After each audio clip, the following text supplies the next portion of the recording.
Hello and welcome to the Knowing Show. I am your host, Christene Marie, and I want to chat through some topics tonight that, frankly, I'd really appreciate your feedback on. I'm working through final edits of my book, and I want to talk about a couple of concepts that I have that, frankly, I really am still putting together, and this is the part of that the book is never done. And even just I was getting advice from a friend of mine literally 20 minutes ago, and they're like, you just got to get it out the door.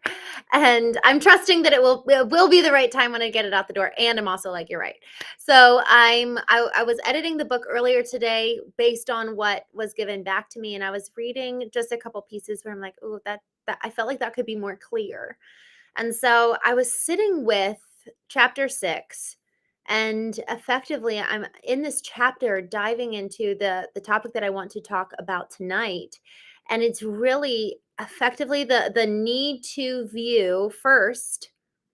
We need to know pain. We need to know and like feel the the pain of realizing what we see in the mirror. It's not just when I lost my brother-in-law and then when I lost my husband by his leaving. It was I felt so much pain, but what I'm talking about is the pain of actually self-realization, the pain of waking up, the pain of looking in the mirror for the first time and being like, "Oh my gosh, that's what's there. That's the reality of who I am." But so that's number 1. Step number 2 is, okay, but you have to look at the full picture. Yes, pain is the first perhaps catalyst and perhaps even the first emotion that you might have, and like that discomfort of looking in the mirror and being like, I didn't know.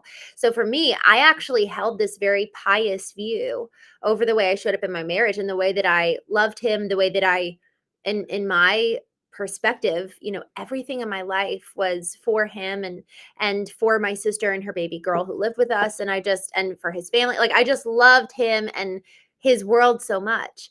But when I went back and was really desperate. So when we're kind of thinking like, what are the steps to knowing ourselves in this particular regard of waking up? There's a desperation that comes with this whole process of, yes, wanting to know the truth, but am I actually to this point of like emotionally compelled to know the truth? Because if we're just logically like, yeah, tell me what I did wrong, and we're emotionally disconnected and emotionally detached, we're probably actually not going to feel what we need to feel in order to then propel real change. Y'all, if we're content with how we show up and we're content with the way that we give to our kids and give to our partners and give in any kind of relationship, personal or professional, if we're content and we actually don't feel any kind of angst or pain over our current status and the current baseline of our lives, then we're never actually going to have real change or be compelled and driven. We have to feel it in our soul. We have to feel it in our body and in our mind. We have to feel the something needs to get better, something needs to change. It's not just a logical decision of, oh yes, I'm going to change this area of my life, especially when the change requires that something needs to die, because everything in us is going to push back and say, keep it the same way. We hate discomfort. Our bodies are programmed to avoid discomfort. That's where and why we have our nervous system kick into play anytime we feel any kind of threat to our status quo, because it's uncomfortable. It's actually discomfort. Like, we're actually not just at a kind of a neutrality around comfort or not. It's like, no, it's actually going to be uncomfortable. We know that. We know that there is discomfort involved in any amount of change. And so there's going to be resistance. So do I have the emotions to back up the real desire that I'm espousing logically, saying, yeah, I'm willing to change, but do I actually have the emotional drive and the emotional compulsion pushing me and propelling me forward so that when resistance rises, I can do the hard thing. I can actually say, no, I am so needing this to change in my life because I cannot take it anymore. So there's a desperation accompanying our willingness to look in the mirror. We have to want to know the truth. When I looked back on my 6.5 years of not healing from my brother-in-law's death, I realized I actually didn't want to heal in the first place. I said I did, but I actually, in my soul, I didn't want to. I felt like I would be betraying him. I felt like it felt unfair to move on with my life. There were all those narratives that frankly I've heard a lot of people who have experienced loss in like a physical form. There's the emotional loss, and then there's also a physical loss where the person is physically like they're no longer here on the earth, whereas somebody has it's like grieving the living. We don't talk about that a lot. We talk much more so grieving those who have passed. And so as I talk with those who grieve those who have passed on, they talk a lot about the betrayal of what it is to continue on with life and be full and happy and vibrant, especially, man, it's like if my kid dies and then I have the audacity to live fully and brightly after that. How could I? A piece of me die, all of those narratives. And it's really, really important that we look in the mirror with that question. And so for me, I realized that for 6.5 years, did not want to. I did not have the emotion to back and support my logical statement of, yes, I know I need to heal from this. And so because of that, I remained permanently stuck in the past. So my present life was moving forward and I was 6.5 years back there. And that's how it works. For so many of the areas that we have chosen not to heal from, we are emotionally stuck at that age, at that time in our life for that category. And so when we talk about the need for healing, this is part of the reason is so that we're actually all of our experiences, all of our ages, all of us is moving in one like continuous through line forward into the future. It's not parts of me are back there, but parts of me are here and parts of me are way back there. We're all like here and present and accounted for, sir. um, so with this whole conversation around, yes, why we need to heal, we need to have an emotion associated with whatever it is that's coming out of our mouth. Do we actually want it at the end of the day? And to that point, then, when we have that deep desire to see something change along with the action, man, that's powerful. And that's really what's going to propel us forward to see real change. So we have to then feel the pain. So that's kind of some context to this whole, okay, this is now where we're starting. I have to be willing to know the pain of what I see looking back at me. I have to be willing to know the pain of the discomfort that I feel over the current status quo of my life. I have to be willing to feel it, sense it, touch it, taste it. I have to viscerally encounter the pain in order to then viscerally see change and thus viscerally experience what's on the other side of that, the growth, the healing, the joy, the freedom. And so in that process, this is where my chapter kind of dives into it. So leading up chapters 4 and 5, I set the stage for everything I just shared. Chapter 6, I now bring in this other aspect of, and in addition to being willing to see the pain and feel the pain and see the darkness, let's say, of whatever is staring back at us, it is so critically important that we are also willing to see the beauty, because for every shadow, there is a greater light. So the things that we're looking at, staring at us in the mirror that are like, oh my gosh, like I remember looking in the mirror and being like, man, I was existing as a non-person. No wonder he left. So then what's the light there, right? So I could just fixate on that, and I could fixate on all the other areas of my imperfections, no matter how big or small, and just be so absorbed with every area that I'm failing, that I'm not doing well, that I need to grow in. And it's just like downward spiral effectively, because if we're just so focused on the pain, man, it can quickly lead to nihilism. So then what does it look like to bring the beauty in and balance out all of that we're seeing and feeling the pain of that? What does it look like then to see the beauty? And there's the premise of these chapters, it's actually predicated on a quote from Jordan Peterson. And I have the book in front of me, so I'm pulling up that quote because I heard these chapters all took place because of an experience I had listening to a podcast. Lex Friedman interviewed Dr. Jordan Peterson 3 years ago, and it's about a 2.5 hour, 3 hour podcast. So good. I've listened to it, I think 3 times now. Um, so a couple years ago, this this conversation, this little blip I'm about to read is what inspired these couple of chapters. So Peterson rhetorically posed the question, what's the most real of what matters? How about pain? And then he went on, why is pain the most real? He said, try arguing it away. Good luck. So pain is the fundamental reality. Is there anything more fundamental than pain? Love. And then he says, really, oh, I get chills. He says, really, if you're in pain, love and truth, that's what you've got.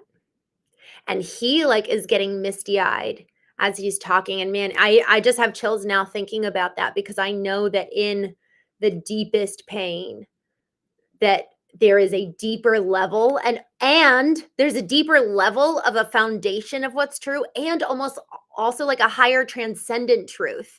So the pain that we feel, whether it's emotional pain, whether it's the pain that we're looking at in the mirror and being like, I cannot believe that I've let my life get to this point, there's a more fundamental reality than that pain, and that's love. And so I really was, and I have been leaning into this for the last couple of years, um, ebbing and flowing, right? And frankly, man, I actually, this is interesting thinking about this now, and maybe I'll even add this into the chapter. Alchemy is one of my very favorite things. It is a core value of mine. I was actually talking with a client earlier this week. We do a fractional CMO work for them.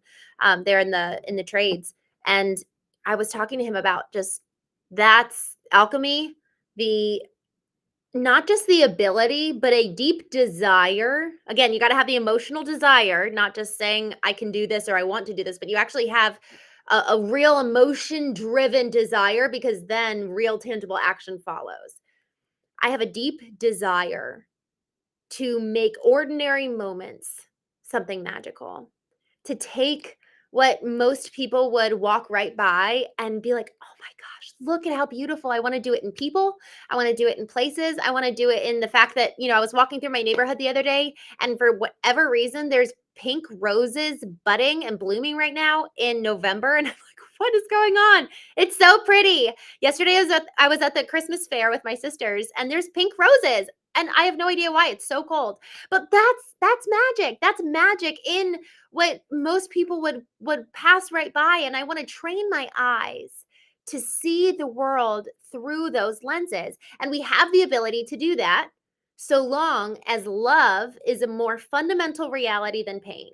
Because I actually went through probably about 12 to maybe 16 months of just every day, almost like every moment, like just looking in the mirror, like, oh my gosh, look at that, look at that, look at that. Because I had to wake up from this very pious view I had of myself for so long. And here's the thing, it was pious based on what KPI, what key performance indicator, right? I actually didn't do anything that I regretted. I didn't in some way, one metric, like the way that maybe I don't know. I'm trying to think. In a way that, okay, here it is. The way that my church kept score, I was doing great. The way my parents kept score, I was doing great. The way that kept score at the time, I was doing great. I was really like loving other people as best as I knew how. And that's where love actually needs to be that fundamental reality, because if I'm looking at it just through the eyes of, it's either love or fear. And so often judgment is the manifestation, and the mouthpiece of judgment often is shame. So it's like shame and judgment rooted in fear as I'm looking in the mirror and I'm like, holy cow, I've lived, as I wake up, I realize, oh my gosh, there's all these other KPIs that I should take into account for how I live my life. I haven't lived that way for 28 years. I am such, and then the shame narrative kicks in. I am such a failure. I cannot believe I was so blind. I can't believe I was so naive. Judgment, shame, judgment, shame. And man, it's just so negative. And it's because it's coming from, I'm feeling the emotional pain propelling me and desiring me to change, But we can't stop at feeling the pain. We actually need to get to a more fundamental reality. And that's what Jordan Peterson is talking about. We have to get to the level of love. So this is the first part of the chapter. Then I move on to a quote by Viktor Frankl. And it's a beautiful, beautiful quote. And I think he captures this so beautifully. So to this point of love and truth is a more fundamental reality than pain. Viktor Frankl wrote this. So this is on the heels of him losing his wife and his, all he knew his entire life. Like, he knew that he was sentenced to die at some point. So he writes this. A thought transfixed me. For the first time in my life, I saw the truth as it is set into song by so many poets, proclaimed as the final wisdom by so many thinkers. The truth that love is the ultimate and highest goal to which a man can aspire. Then I grasped the meaning of the greatest secret that human poetry and human thought and belief ever have to impart. The salvation of humans is through love and in love. I understood how a man who has nothing left in the world still may know bliss. Dude, be it only for a brief moment in the contemplation of his beloved, in a position of utter desolation when a man cannot express himself in positive action, when his only achievement may consist of enduring his suffering in the right way, an honorable way. In such a position, man can, through loving contemplation of the image he carries of his beloved, achieve fulfillment. For the first time in my life, he says, I was able to understand the meaning of the words, the angels are lost in perpetual contemplation of an infinite glory. Chills all over. Y'all, so this man, if we could figure out how to exist in, I don't think many of us, I'm thinking of some people in different countries right now that are probably experiencing this level of suffering. But for many of us, not even a drop in the bucket to what he experienced. And man, if he can do this, if he can master this ability to love in the midst of suffering, then it's possible for us 100%. And so I take this concept and this is the direction I go with it. And I just really would love your feedback, because I'm wondering what is missing or what's not making sense, or where could I really amplify this? Love is the greater reality, but it's predicated in truth. He says that right at the beginning. He says, I finally understand the truth as it is set into song by so many poets, proclaimed as the final wisdom by so many thinkers, the truth that love is the ultimate and highest goal to which a man can aspire. Love is the ultimate goal, but it's laced in, like, that's the truth. And so effectively, the next portion of this is the understanding that if we want to move through love and be in love, well, then where does that start from? What's the source of that? Because here's what got me with this. And this was just as I was leaning into the quote, it's like, okay, if he's fixated on his wife, if he's fixated on God, that's still something outside of us. And so I kind of went down a rabbit trail for myself. So let's say he gets out, he sees his wife, and she had been cheating on him. He's heartbroken, right? So that love now is damaged, but he had been giving all this love, and the purity of it now is no longer intact. So that's kind of case number one. If we're giving all this love to somebody and then they turn against us, or it doesn't work out or something, even still, like, even if they die, it's like, still, what do you do with all that love? And then next, you've got loving God. Well, I know so many people who fervently gave their lives to God and end up just being like, dude, you betrayed me. How could you let this happen, this happen, this happen, this happen? How could people be suffering over here? How could a good God? All these questions. Yet they once were espousing so much love. So there's a disconnect. If love is moving through and in, well, right now, with all those examples, and we all know this for ourselves and for other people. So then what does it look like for us to be in love and having love flowing through us? Well, as I was really diving in, there was just this realization that in us first feeling the pain, what that does is that pain is so visceral that it actually starts like causing action. We start hollowing out the caverns of our soul and we start clearing away the things that were old, things that need to be removed, things that are not us anyways, things that were handed down to us, things we inherited, things that we learned, things that were modeled for us, and we just start kind of like clearing out the house. We're clearing out with all the things that like dead wood. It needed to be burned off anyways. Let's just clear it out. And as we clear it out, what ends up happening is that in that process, we're actually creating a space and a new capacity and deepening in the scooping out. We're actually deepening. We're creating a more hollow ground for something else to fill it. And so then in that process, and y'all, I experience this every single time, is that as I'm in this process of effectively like purification, all of a sudden I have a much more streamlined access to the divine because he is pure. And so if I've got impurities, which is maybe it's honestly, I'm just thinking about how for so long my metric and KPI of spirituality was so off because it was based on what other people told me it should be. It wasn't what I believed. It wasn't what I really created for myself. And so as I started to do the work to know who I am, I started to create my own KPIs of how would I actually want to engage with God? How would I actually want to engage with other people? So as I start creating space, start creating my ideals, start getting rid of everything that needs to go, now I all of a sudden have space for God to come in. Now there's an in, and when I even say come in, I actually think he's already there. I think there's a scripture, and on Sundays we talk about spiritual intelligence, hence the theme today. Y'all, there's a verse that says Christ is in all. Carl Jung says Christ is in all. Marianne Williamson says Christ is in all. There is multitude of text that point to Christ being in all.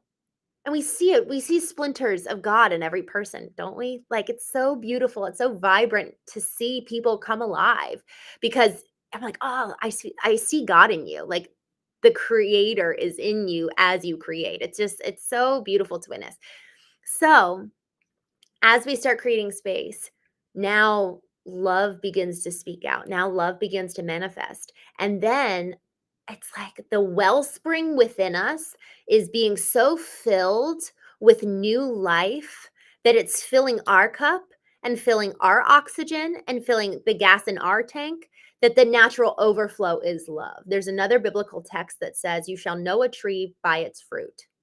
So as we are eliminating all the dead wood, eliminating all the dross, we're actually allowing for new fruit to come forth because we're actually getting in touch with our spirit, we're getting in touch with our soul and getting in touch with ourselves. So the knowing the pain is actually part of, this whole book is predicated on doing the deep inner work. And there's 28 chapters where we talk about it and what does that look like. And so this chapter that I'm talking about right now is in the first section, which is effectively about descending into the soul and doing the work and squaring off with the truth. And all of that has to take place before you really seek to change.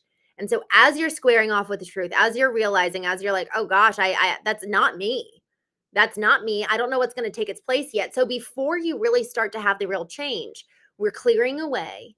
And as we then start to activate ourself, our soul, our spirit, and we start listening, then we start hearing not just from ourselves, but we also start hearing from God. Because there is a recovery of the intuition that we silenced and we exchanged for the voice of our parent, priest, peer, or partner. And so as we eliminate their voices or just turn them down, maybe they're not gone completely, but just dim them a little bit, now there's actually space for intuition to rise to the surface and have something to say and the voice of God. And in that, there's now just like a filling of love. And now we're actually starting to move into the next phase of knowing, which is okay, now it's time to set new targets and create new ideals. But it's propelled in love now, not judgment. And so, this whole concept of we have to see the beauty, we have to see the light in addition to the dark and the shadow, that is ultimately only really possible if we're coming from a position of love. So this is where the chapter is right now. It's hard to put into words. I was talking about the book with a friend of mine earlier, and they really are like, just ship it, just get it out the door. Jordan Peterson worked so long. I believe it was on Maps of Meaning, but it was 12 Rules for Life that really hit the ground running. And he posted that initially as a Reddit thread. So I'm like, this is part of the letting go, right? That I've been reading with David Hawkins. So I'm excited. My goal is to finish it this week, finish the edits. And, I've been adding to it, not terribly. I'm not rewriting the book this time, which is good. But yeah, y'all, I'm really looking for, this is so much of my mission. This is really what I feel called to, is the ongoing cultivation of my own knowing, for the purpose of being able to give this away. I'm actually going to be turning knowing into a nonprofit because I hate charging people. For a while, I thought I just had to hang up with sales. And I'm realizing now, like, no, I really just have a firm belief everyone should have access to this. Now, I know that there's a psychological connection when people pay, they're more bought in, etc. So I'm working out the details there, and I need to obviously make money from this. So let me know if you have any ideas. I've done workshops. I've worked with teams. I've done the knowing retreats. I've got 3 actually coming up, 2 in January and 1 in February. And I'm starting to partner with different communities where they're either doing it in person or the individual ones where I'm hosting. But with the communities, it's either workshops or in-person events, and then also doing one-to-ones with businesses and founders for a couple of days called the Knowing Intensive. So there's so many different ways that this manifests. We're moving into a new age. We're moving into a new age with AI coming in. More and more people are starting to ask the questions around emotional intelligence and spiritual intelligence than ever before. I've been really surprised at the content that really resonates with folks. It's not necessarily the business ones, it's the relationship ones and the spiritual ones. People are really hungry. And so my prediction for 2026 is that we are moving into an experiential age in a way that we never have before. And we need to be ready as leaders. Do we know who we are? Do we actually have clarity on the type of experience we want to deliver for our families, for our partners, for our businesses, for our customers? Y'all, there's something around, we're telling our kids, like, oh, don't be on the phone so much, like disconnect from screens. One, can we even do that ourselves? And then 2, are we giving them another alternative? Like, are we actually creating a memorable childhood for them when we take away the screens? It really is medication for all of us.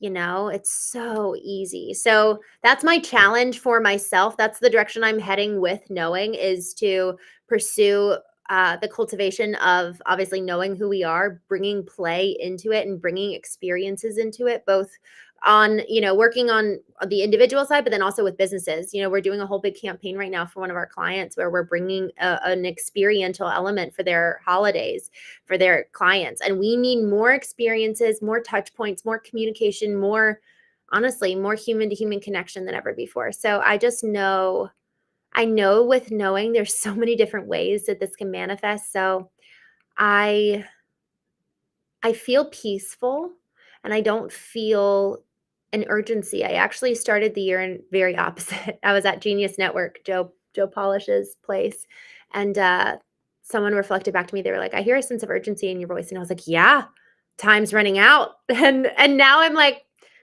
I'm right on schedule. you know, like, as long as I'm getting aligned every day, and because obviously we can all veer off track. So I feel peaceful now. There actually have been moments that I have veered off track this year, and I know very clearly when they were. And I actually have, I think, I want to say, suffered the consequences, because I think for every one of us, when we don't obey, there's a consequence, whether it's obeying our intuition, obeying the voice of God, obeying what we know that's right. We don't need something else to tell us. We just know inherently that that's what we should do. Um, we know we've got data that that's what we should do. We don't need a sign from heaven to do the right thing so often. So I feel good ending the year. And I also am just super, very open. So I would love if you send a DM. I would be so grateful. I'm really, really open to what could come about for 2026. And especially with the book too. I was thinking of there's just I'm putting a lot of exercises in it because again, this isn't a back end upsell. It's not this isn't a funnel lead. Like, I really want people to read the book, but I also know it's complicated right now. So I'm like, how do I just I'm hoping the editors on the back end will just like strip my words and make it super easy. But my hope is that we can do some kind of book club for a couple weeks or months in the weeks and months that follow it coming out. So, or maybe even leading up to it. I don't know. So, anyways, so many potential ideas. I mean, obviously I'm a marketer and brander, so I honestly kind of overwhelm myself. So if you have any thoughts, I'd be so grateful to hear. Any thoughts on the chapter, any thoughts on the book, or just knowing in general, I would love to know. And thank you so much for following along.